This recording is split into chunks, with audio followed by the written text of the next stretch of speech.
Welcome to the bestseller book formula, the 7 keys that every best-selling author follows. If you have great ideas and you want to get them noticed, standing up is good. Standing out is better. Though taking a stand by writing a book is actually best. If you're a life coach and you want to get lots and lots and lots of clients, writing a book within your niche could be the most important business step you ever take. Let me show you why, and then I'll show you how to start. The strategy that I'm about to share with you was responsible for 12% or $120,000 of my first $1 million.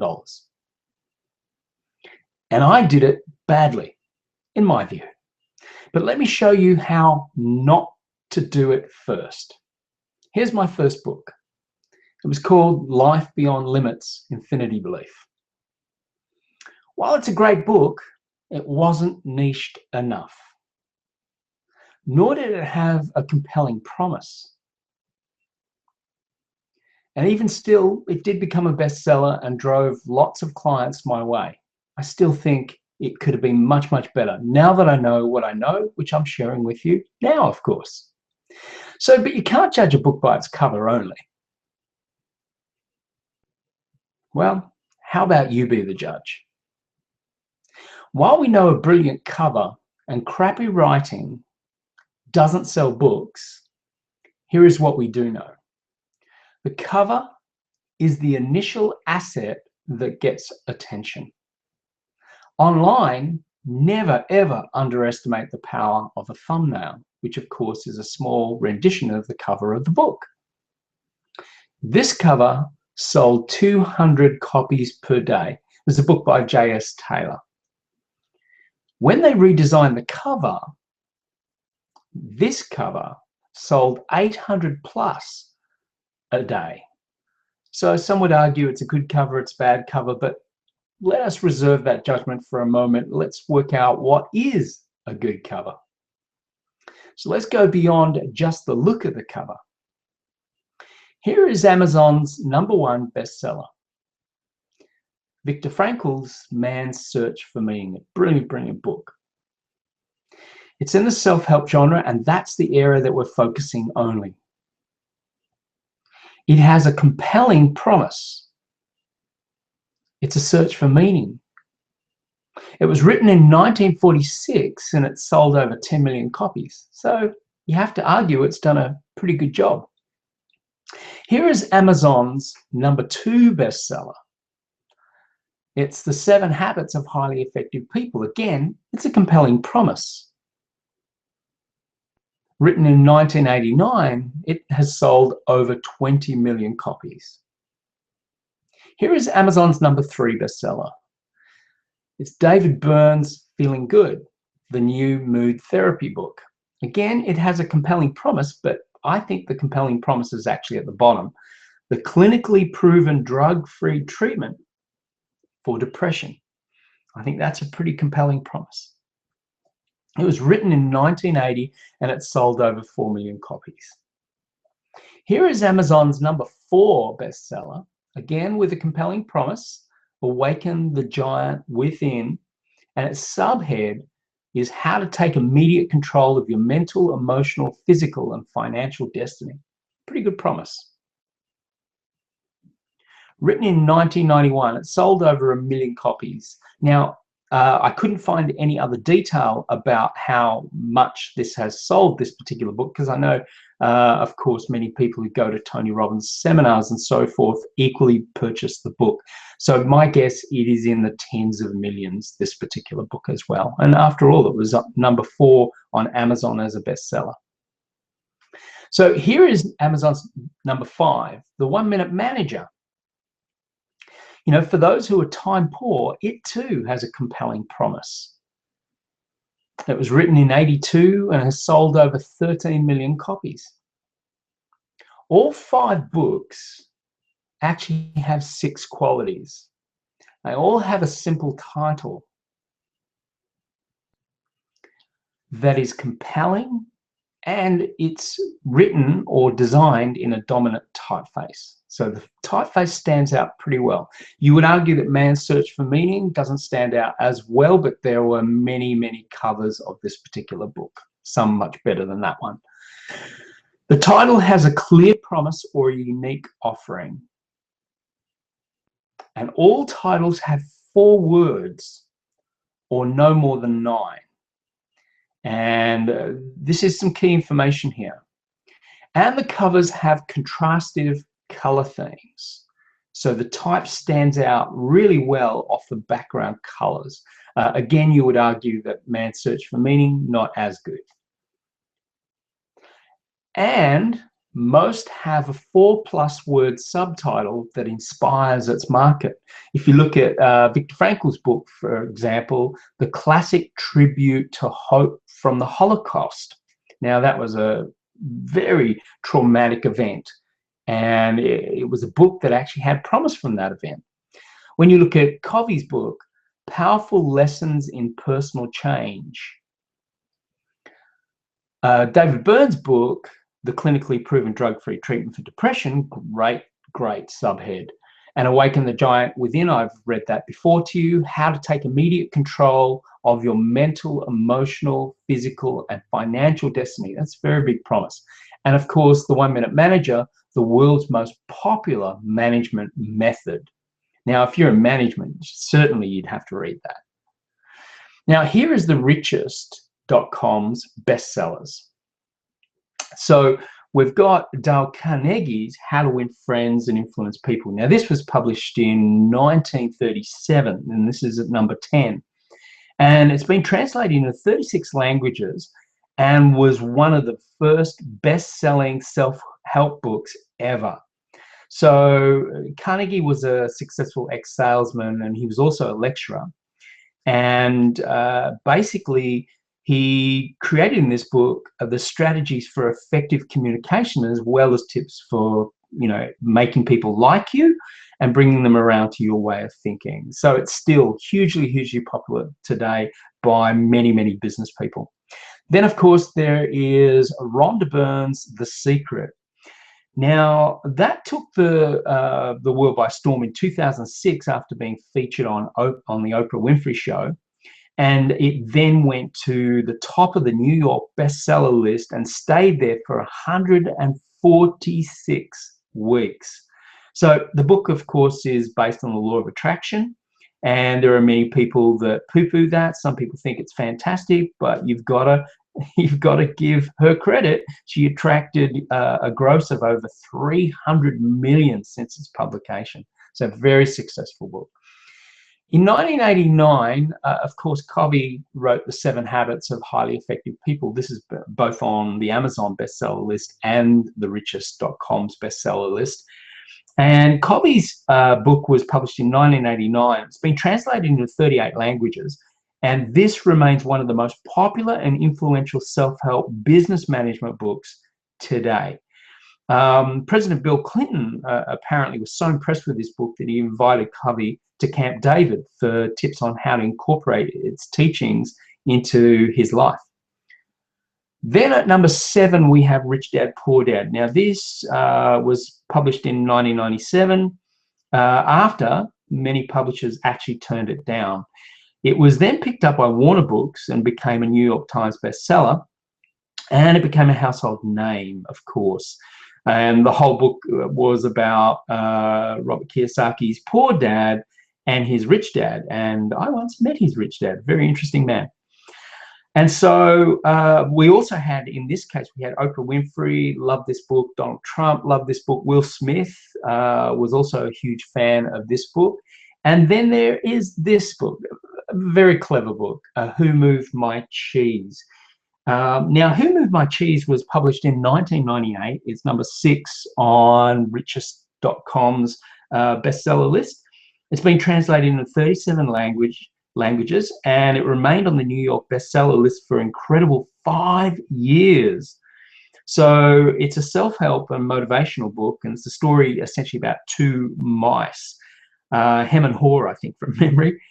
and they go through a maze where the cheese one day is magically moved, and it's how they react to that. It's a brilliant, brilliant book. Now, if we look at the sales of these books, How to Win Friends, 16 million, The Secret, 20 million, Covey's book, 20 million, Rich Dad Poor Dad was 26 million. Who Moved My Cheese was again 26 million. Huge, huge sales for these particular books. So now let's get to the top 5. So we have Wayne Dyer's Erroneous Zones. So that was published in 1976. It spent 64 weeks on the New York Times bestseller list and was one of the most popular books of all time. So it creates essentially tips for positive thinking, avoiding guilt and worry, and revamping essentially a person's image. Then there's Louise Hay's very successful book, You Can Heal Your Life. This was published in '84 after being, again, promoted on the Oprah show. The book sales just kind of skyrocketed. It actually made Louise Hay one of the highest earning female authors in history. And the premise of this text is that the body and the mind are inextricably linked to the extent that negative thinking is seen as the root of physical disease, which I completely agree with. So that was written in 1984. It's number 4 on the bestseller list. And then there's another book called Men Are From Mars, Women Are From Venus. Now, this was written by John Gray and published in 1992. It's the best-selling relationship guide of all time. And the idea behind it is that men and women are so different. And this did hugely, hugely well. And it was number 3 in 1992. Then the number 2 was Napoleon Hill's book, Think and Grow Rich. Now, this particular book, it was published in 1937. It was one of the most influential financial and self-help books in the world, and has been expanded into a best-selling series, this particular book. So what he did essentially is he researched about 40 millionaires to discover how they became so successful, and then came up with 13 principles for achieving goals. And actually, Ken Norton, who was the famous boxer, basically claimed that this book completely changed his life and was the inspiration for his victory over Muhammad Ali. Then we have the number 1, Chicken Soup for the Soul. Now, this is a collection of motivational essays and true stories about ordinary people's lives. Now, this was compiled by Jack Canfield and Mark Victor Hansen. Now, this book was rejected again and again and again from numerous publishers, and was finally accepted by a small firm called HCI and became a roaring success. So this has now become many, many, many books. I think there's now about 250 titles that have branched out into all sorts of different genres. This is number 1, of course, and it was published in 1993. So let's look at their sales. I will do that in a moment, but first of all, of course, they all have a simple title, and one that is compelling, and again in a dominant typeface. The title has a clear promise or a unique offering, and the titles typically have 4 words or no more than 9 words. The covers have contrastive color themes, and most have a 4+ word subtitle that inspires its market. You know, for example, Your Erroneous Zones is escape negative thinking and take control of your life. Now, that worked really, really well back then in '76. I don't believe that it would do as well now. It's far more competitive. You Can Heal Your Life didn't even have a subtitle at all. Men Are From Mars, Women Are From Venus had the classic guide to understanding the opposite sex. And Think and Grow Rich said it all. Chicken Soup for the Soul, of course, was 101 stories to open the heart and rekindle the spirit. So let's look at their sales. 35 million Erroneous Zones sold. You Can Heal Your Life, 35 million again. Men Are From Mars, Women Are From Venus, 50 million books. Think and Grow Rich, 70 million books. And almost double, 130 million books was Chicken Soup for the Soul. Huge, huge international bestseller. So now if you're a life coach and want to write a book to get clients, it doesn't have to be a bestseller, of course. It can almost be just your business card. But why not aim for that? Why not aim to be a bestseller? Because, you know, at the end of the day, if you're going to do a book, would you have to beg for clients ever again if your book sold in the millions? So here are the steps. As a life coach, just follow these steps. Choose a niche, make a compelling promise to that niche, put that promise in your book title, reduce the title to 4 words, write a short subtitle to support that title, write chapter titles that will be in your book, and then write your book. Now, the first thing you need to understand is that writing is a creative process, not a judgmental one. Just get yourself into a creative state and start writing.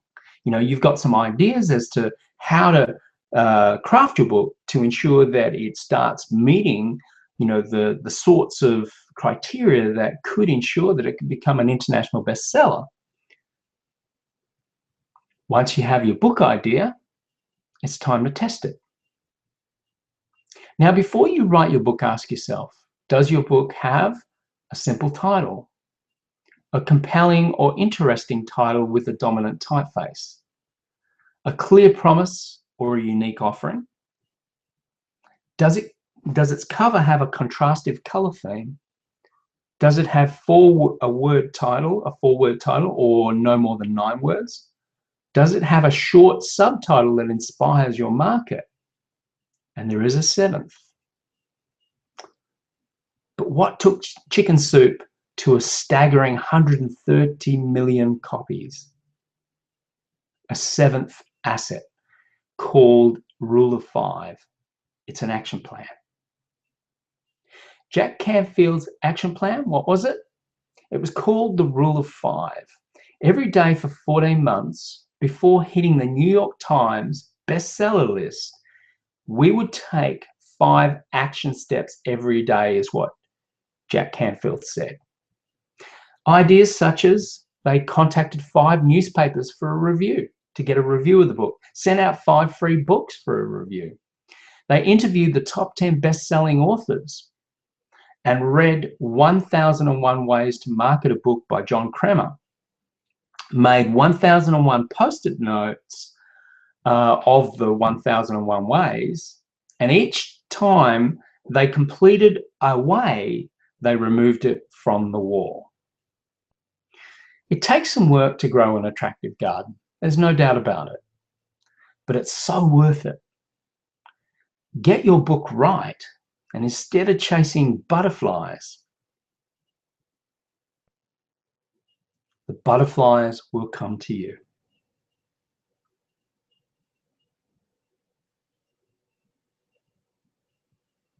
Just so we're clear, you have to do 7 things. Create a book with a simple title. It must be compelling or interesting with a dominant typeface. With a clear promise or a unique offering, ensure it has a 4-word title or no more than 9 words and a short subtitle that inspires your market. Include a cover with a contrastive color theme. And be prepared to promote it in 1001 or more ways. That's exactly what Christopher Howard did. One of my mentors many years ago. That's his particular book, Turning Passions into Profits. Very good book. So when is now a good time to start your book? Thank you for listening. My name is Rick Schnabel. I'm with Life Beyond Limits, and we're accredited trainers of life coaching, NLP, public speaking, and trainers training.